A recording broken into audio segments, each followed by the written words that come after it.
Nathaniel, my son, was born 13 years ago with a permanently disabling birth defect called spina bifida. And we've rode the roller coaster of spina bifida for that whole time. But recently it's gotten worse. In the last 18 months, Nathaniel has lost function, he's lived in chronic pain, and he's been unable to do the things he loves. In late March, early April, it got worse to the point that even though he was living on narcotics daily to manage his pain, it was not manageable. He could basically go to school and come home and go to bed in pain. He couldn't do much more.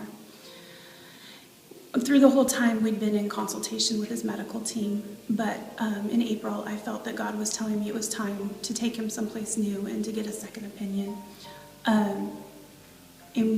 Through much prayer and many tears, we found a surgeon that I fully believe God totally led us to, and he was quickly able to determine the cause of Nathaniel's pain and what needed to be done to help Nathaniel. The solution was 16 hours in the OR, removing over 40 cysts and detethering his spinal cord. It was also 4 days of laying completely still so that he didn't have spinal leak after the surgery, and 10 days of complete loss of function of his legs. He couldn't even move them. It was 6 weeks in a hospital, 250 miles away from our friends and family, and with our family separated, Audrey here in Morro Bay, Los Osos, and Nathaniel and I up in Oakland. And through it all, I never doubted the presence of God. He was there in ways that we couldn't have even imagined. In the beginning, he provided financially for us many times before I even thought of the need. During the surgery, 16 hours with your little boy in an OR is really, really hard. And God held me in his arms, and I just wept. One of the things I've learned over the years is when you're walking through the journey,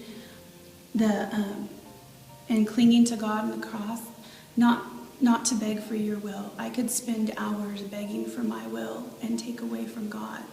But when you're there, the praying and the begging, it needs to focus on God's will and having us adapt to what he has for us, not him adapting to us. A tiny bit of the victory goes to me for being the mama bear and fighting for her cub. And a tiny bit of the victory goes to the surgeon that God took us to for his wonderful skills. And a tiny bit of victory goes to Nathaniel for his perseverance and hard work. But the huge victory goes to God. God predetermined the journey. He carried us through the journey. He provided for every step of the way of the journey. He gave us his strength and grace. And through it all, he brought glory to himself. I don't share this journey to bring glory to me at all, but to bring glory to God. Because if you depend on God, anyone can walk through any valley and come out on the other side victorious.